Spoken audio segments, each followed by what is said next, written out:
You're listening to It's Not a Show with Tara DeFrancisco and Rance Rizzuto. They're usually performers, but today they're just pals. And it's not a show. Hi, everyone. Hey, welcome back to It's Not a Show with Tara DeFrancisco and Rance Rizzuto. Guess who's who? Yes, can you guess who's who? And you know what? If you get it wrong, that's okay. Hey, it's just a guessing game. It's not a test. Yeah, I'm excited. We have a lot of fun things coming up this season, and we've got debatables out the wazoo. And just in case you haven't listened before, and this is your first time listening, welcome. And you can submit what will be debatables later this episode at itsnotashow.com, spelled exactly like the words. Yes, please do join us there and give us some debatables. We like talking about the things you want us to talk about, especially if they are debatables. I feel like the last couple have been more like a question. It's like, do you enjoy this? And debatables really more like, what's better, apples and oranges? So like those are the things that we want to go for. That's true. Although I don't hate a quandary, Rance. I don't hate a quandary. Like I know in the past, we've had a couple good ones that have just been sort of in a question where we get to make it a debatable. True. And that's up to us. So I guess there's no wrong thing you can do, listener. I guess, you know what? Forget what I said earlier. Here's the thing. We've typically done debatables.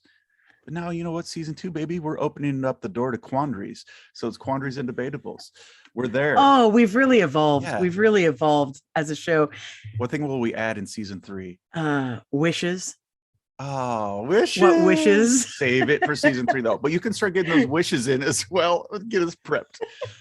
It'll be perfect. Yeah, get us set for 2023's wishes programming. Hey, typically Rance and I are performers in Columbus, Ohio, and used to be Chicago, Illinois, and worldwide when the world reopens up. Oh, and we started doing this podcast as a fun way of just getting to your debatables and chatting, because the most interesting conversations are often when you just start talking about things that don't matter at all and you get real fumed about them. Yeah. So this has been a really great escape for so many of our friends and ourselves to play. A very good 2020 venting system. Yes. That, we created for ourselves here. You know what else has been great, Rance? And we haven't talked just as us to the lovely listeners in No Show Nation yet. I think I do know. What? Is it the stuff we've been doing? Yeah, tell them about it. We've been going to a bajillion escape rooms.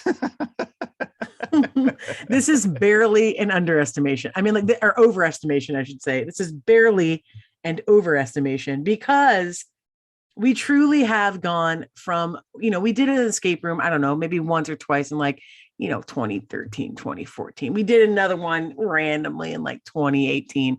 And we were like, yeah, they're fun.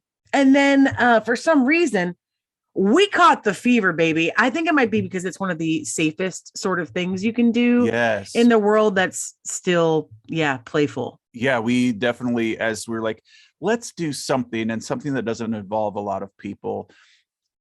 And as we looked it up, all of the escape rooms, it used to be a situation where the room would happen once there was a full enough thing. So if the room could handle 10 people, it had to have at least 5, but it would be like, you go on a date night and some other couple goes on a date night and some other strangers like, I like puzzles.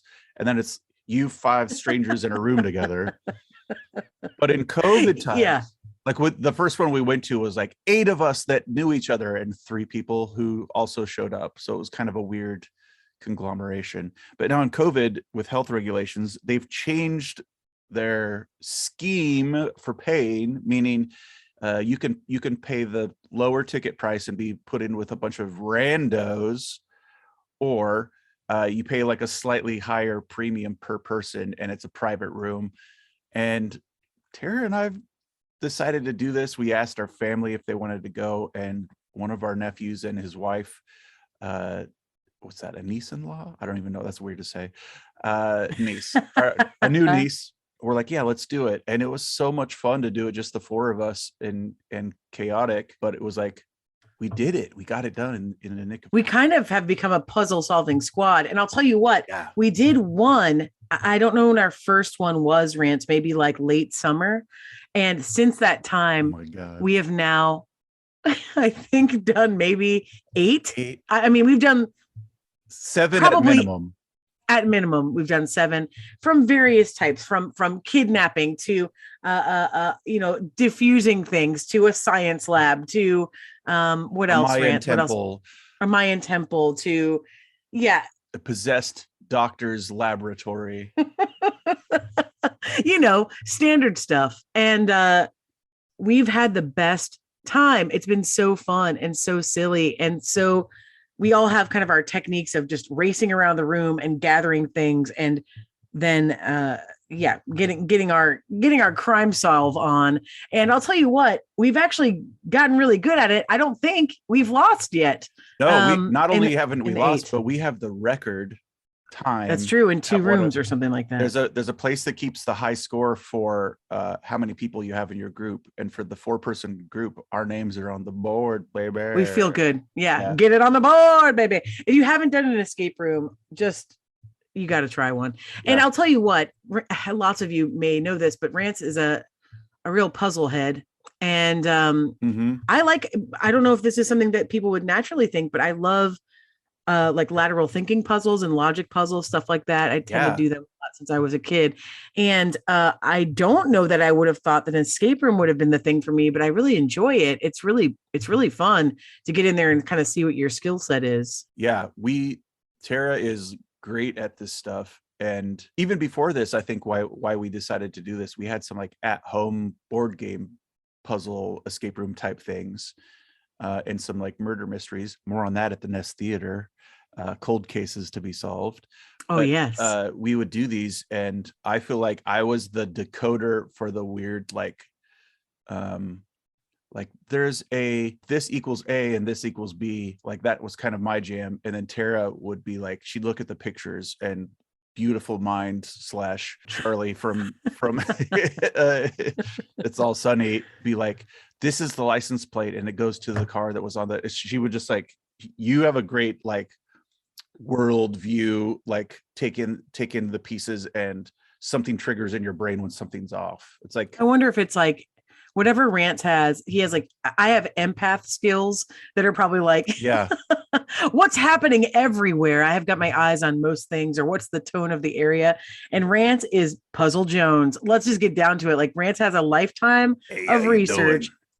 I'm Puzzle Puzzle Jones. Jones. Hey, He's so good at it. I mean, just he'll run across a room and be like, ooh, and then like within a minute, he's like, I don't know, aligning 6 little cogs to make something that we're like, what's up? And that's about what's happening inside the room. it's just a classic cog puzzle. Be right back. Zen, zen, zen, classic cogs. And so my nephew and niece are great too, and have their own, great skills. So, hey, get a gaggle together and go do something like that if you want. Obviously, we run a theater, and our theater is open, but it's just modified seating. And like, you have to be very, very cautious about taking care of people. And escape rooms right now are sort of the glorious in between of like, you can go with your own little bubble and have the best time, romping around too. So that's another option out there in the world. I think these escape rooms also, just to get to the improv side of things, these escape rooms, you have to use logic to solve a lot of this stuff, which is kind of what happens in improv scenes as you're making sense of new data and going with the most likely possibility. And B, you have to communicate with people to solve the whole thing. So, hey, take a class at the Nest and then go test your skills at an escape room. Yeah. To see how it's all panned out. That's a great idea. Yeah. The thing I can stand by is we've been to 5 different places that have escape rooms in Columbus, and none of them have sucked. That's true. I don't think a single one of them has been like, even we added a few new people, a few more nieces and nephews to one that we did recently who aren't Puzzle Joneses, and they hadn't done one. So we did a lower skill level one, and it was still hard. It was still, they did good. Yeah, they did a good job. I thought it would be a walk in the park for the 4 of us who've been doing so many, but there were some puzzles that were difficult. So it's always going to be, so far there's been none that have been a walk in the park or so hard that they've been frustrating. Yeah. I also love that you said we got some more nephews and nieces as if they just multiplied in a room like gremlins. Yeah. No, we had plenty to choose from. And yeah, I have a lot. We just had been going with the two who are also Puzzle Joneses. There you go. It was fun to think about them. Just like we left them in the escape room, we put water in there. It was after midnight. We put a snack through the window, and then there were more nephews and nieces. Oh, Tara, we got 3 more nephews and nieces in the room. Wow, I didn't expect it, but I like it. We should have them do stuff. Go solve that code. Hey, also, No Show Nation, if you've done a like super wonderful escape room, especially in the Midwest, but certainly anywhere in the US or beyond, please tell us about it, because we're kind of geeking out about it right now. And if we go on trips, we might do one when we're on the road, because we have to go on road with touring soon for Hear the Improvised Musical, the show that Rance and I do. So when we go back to touring, we're listening. So please let us know what those are. I've been known to escape a little room. I'm just saying. Rance. Hey, Tara. Oh, what? I was just about to say, I want to get to today's debatable. Are you ready? Is it a debatable or a quandary? I need to put myself in the right mindset. I don't know exactly how to frame it. Is it a wish? It's not a wish. Okay. That's season 3. Oh, I was going to say, like, you got to save it. I think it's a debatable, but you'll see what you'll understand in a moment. Are you ready? All right, let's find out. I'm ready. It's the debatable. Debatable of the day.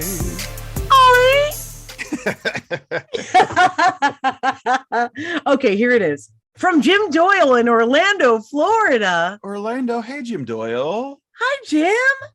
Here's the question. Mm-hmm.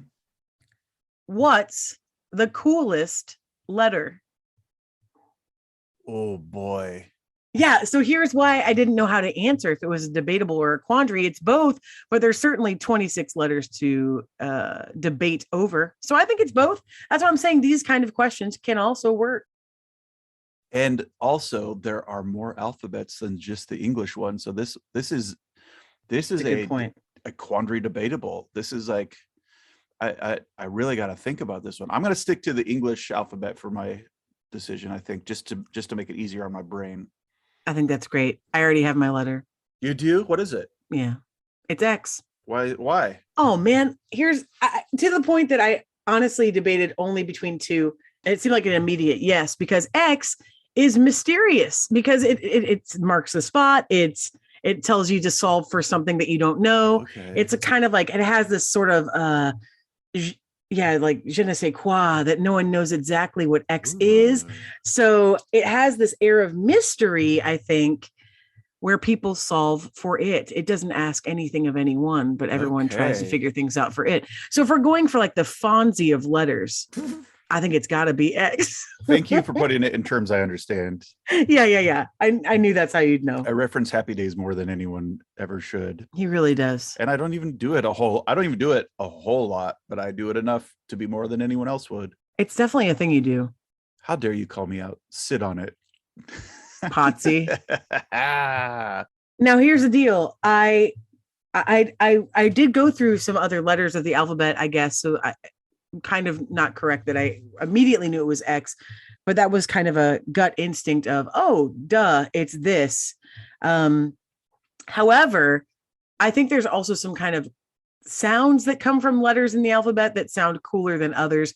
And for those of you that geek out about comedic theory like Rance and I do, there are actually letters in the alphabet that have been proven to be like a better audience response than others. Not that you want to math your comedy or your art, but there are things that tend to work better because of hard consonant sounds rather than vowels. Yeah, it's really bizarre. There's a name that shows up a lot in improv as a character last name, which is Jenkins, and it's because of the K. It's because of the K, but it's also undescribable. Like, why does anyone say it? Someone said Jenkins, and someone saw someone say Jenkins, and the name stuck subconsciously in their head. Jenkins just makes the rounds. Exactly. What were some other letters that you thought of? I really can't land on one. I don't know. I mean, like, I think there are some. I mean, F has like the cool, like, it's attached to being a badass and cursing. So I think that kind of feels cool to people. Here's a fun one I had in my head. Okay. For a moment, I thought A, number one, because it's first, and because like the scarlet letter is an A. And I thought maybe it'd be kind of badass to be like, you know what? A for adultery, I believe is what it was for. I can't remember. It's been a long time since I've read this book, but I believe it's like fun to think that you're kind of leather jacketing, with an A on your chest.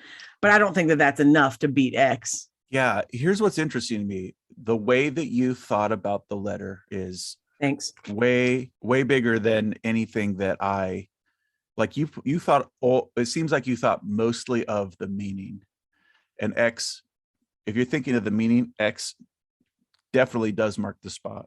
It is, right? It's cool. And I'm purely thinking of the way that it looks. Okay. So maybe you're going from a visual aspect that I wasn't Yeah. going from. Although I still think X is cool looking. It is cool looking, but I'm gonna go with the letter D. And here's why. Which one? Lower, upper? Upper case. Okay. Lower case D can get bent. Strong opinions. Yeah, strong It's not a opinions. show. But I'm literally looking at my keyboard and being like, which one's calling out to me? Oh, that's why you're looking down. Yeah, that's why I'm looking down. I was curious. The letter D, looking at it, just a standard Arial D, doesn't make the most sense. But here's some things that it stands out. It looks like a bow, like a bow and arrow. I kind of like that. It's the first letter of your last name. That's nice. I mean, Tara is also known as TD or Tara D, and it's like the sound of it has a positive connotation in that regard. The thing that's really getting me, I used to do calligraphy. I did a calligraphy class in 9th grade, and I've always enjoyed calligraphy. So I'd have calligraphy pens and randomly write things in calligraphy. Those pens are the coolest. They are the coolest. They're so cool. I know. Why don't we have any? I was just going to say, I don't have any. I can't believe I don't have any. Partially because what have we been doing? Tara and I are here to announce we are closing the Nest Theater and we're going into a stationery business on our own.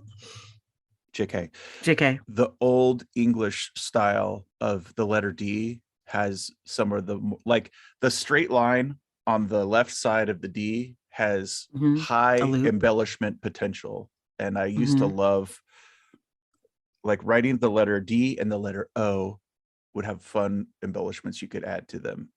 That would, and to embellish a letter could potentially mean to destroy it, but they are still clear enough that it's this is a D and this is an O. Yeah, with no risk. You have to have risk though, huh? For it to be a rewarding letter. For it to be a good letter, there has to be some risk involved. You have to be what if nobody knows what this letter is? There has to be a risk.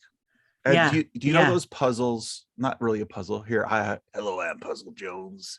I know there's one in the book Da Vinci Code, maybe the movie too, but the book for sure. It's a thing where if you sponsor of the podcast. Our sponsor this week is the Da Vinci Code. The 20-year-old book, Da Vinci Code. Yeah, not the author, not the publisher, the actual book. There's a thing where if you write it out in a certain calligraphy type of way and you flip it upside down, it looks exactly the same. Do you know what I'm talking about? How it's the word is the same. I think so. Upside both ways. It's letters that can be written that way are also cool. I don't know if that's a letter. I'd say just that's a writing style that I'd prefer. I'd love it if I could write a whole sentence and you flip it and it's the whole sentence exactly, but that's too crazy, too palindromic. Yeah, I don't know if that could be done all the way. Challenge denied. Yeah, challenge denied. And D and O in this world of calligraphy writing are easily your forerunners.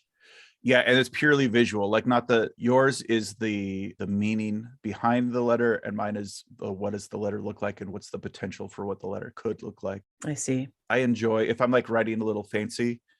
If I'm writing someone's name on a card, I might add a little extra flair here and there, and that's usually the D, the R, the S, and the N. Basically, any letter that they probably will give you in Wheel of Fortune final round, except for D. Add D. Yeah. I think these are solid picks. I mean, I don't know that I would say any other. There's lots of letters are really solid. I don't think I have a strong inclination to say that there's any dipshit letters out there, but there might be. I don't know. But I think Z is also pretty strong in the. Think of how the UK says Z. Let's just take a moment for that alone, that they say Z instead of Z. Yeah. Kind of weird and cool, kind of bizarre, kind of playful and good. I don't know. I actually, my last name has 2 Z's. And so therefore I did learn how to write them in cursive, unlike Billy Madison. I kind of like that the Z is totally different in cursive, and it has a nice flow to it. Same. I like R's. I like S's. S's are like a little snake. I got lots of things to say about every letter. A lot of props to every letter. I like symmetrical letters. What letter is the crappy one? Wait, I have a follow-up debatable. Oh, I didn't know there was a second. Okay. Yeah, there's a it's not really a second, it's kind of an addendum, which actually came in from another person. So I thought I'd include it on this. So, that's right. It's that scary. Oh God. No, Tara, why are you giving us a second addendum? The dogs can't handle it. Our dahogs. Our dahogs were to hold, there would only be one. It's not a second one. It's an addendum. It's an addendum, guys. Hey, pals. It's an addendum. Hey, Clark, Addison, we got a live studio here. Okay. Live studio. Okay. Hey, okay. So from Bruce Phillips, our pal in Chicago, Illinois. Yeah. Hey, his follow-up addendum question is, what's the nerdiest letter? Oh, nerdiest. Isn't that fun? Because I was like, it's not necessarily like the worst. It's just what's the nerdiest letter? And I definitely, I hadn't thought about it prior to recording, but I think I know from looking at my keyboard. And I'm going to let you go first on this one. The way that you described X makes it the nerdiest to me. You're crazy. It's used most in algebra. X marks the spot might be something you'd say as you push your glasses up your nose. How dare you? Or if you're a pirate and you're like awesome and you're digging for gold. Yeah, nerd pirate. No one's said that before. No one's ever dressed as a nerd pirate for Halloween, and I dare someone to do it next year. I can't tell you how many improv shows I've done where I was like, can I have an occupation? And everyone's like, nerd pirate. No way. No way this actually happened. I can't tell you. It's zero times. Yeah, thank you. Thank you. I have an answer. My answer is X. So yeah, what's yours? My answer is Q. Oh, why? I don't know, man. That little leg sticking down there. That little flimsy ass leg just sticking down there. It feels like it's like, excuse me. I feel like it's like leaning.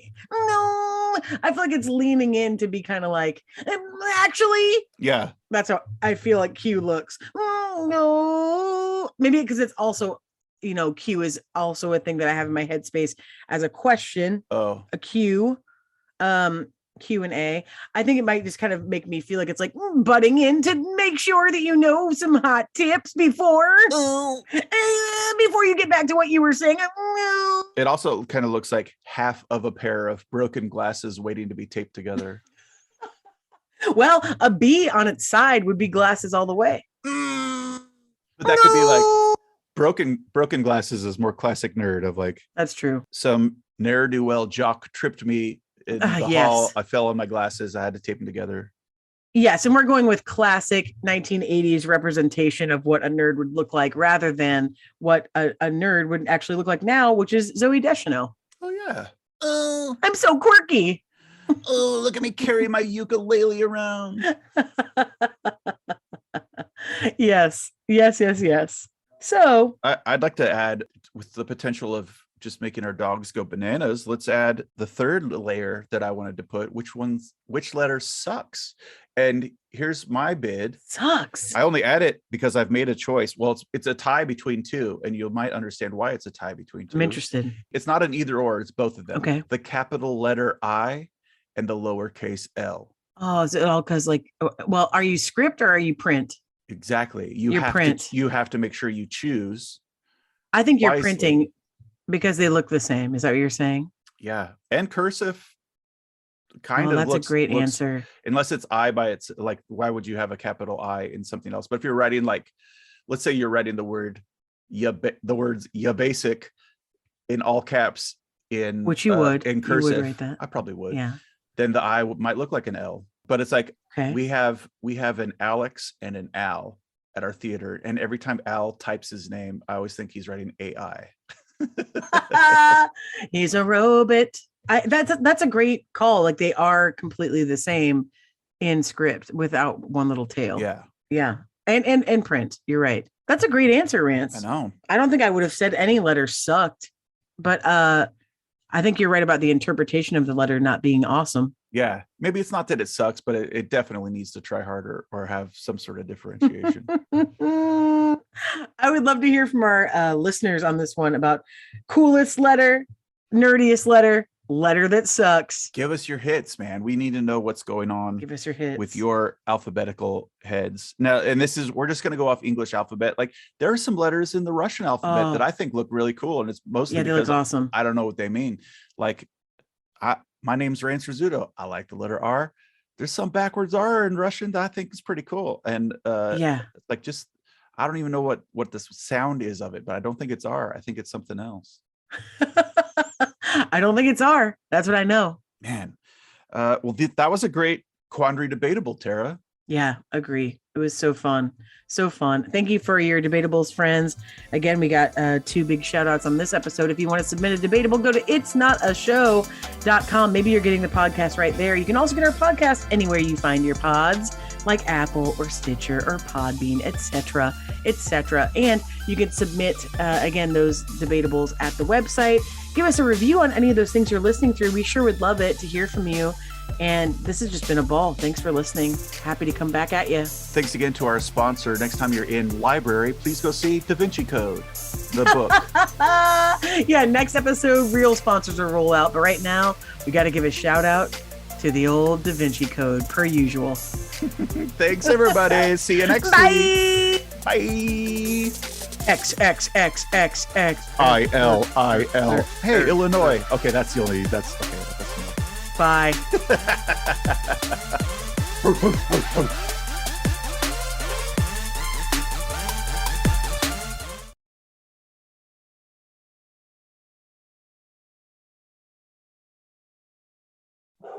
Seems like we might have a delivery. I'm going to let her him out, but I think we can keep going. Hang on. Yeah. Amazon means the dogs go crazy. Amazon means the dogs go crazy. Amazon makes the dogs go crazy. Hey. Hey, stop.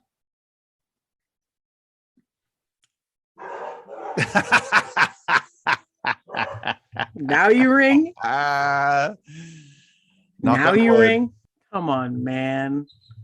Hey, we got a hot mic up here. We got a live studio. Can you get down, Addison, Clark? Yeah, thank you. It's like they understood what live studio meant. That'd be awesome if they were like, oh, sorry. I said, we got a hot mic up here. We got a live studio, and they went. My fault.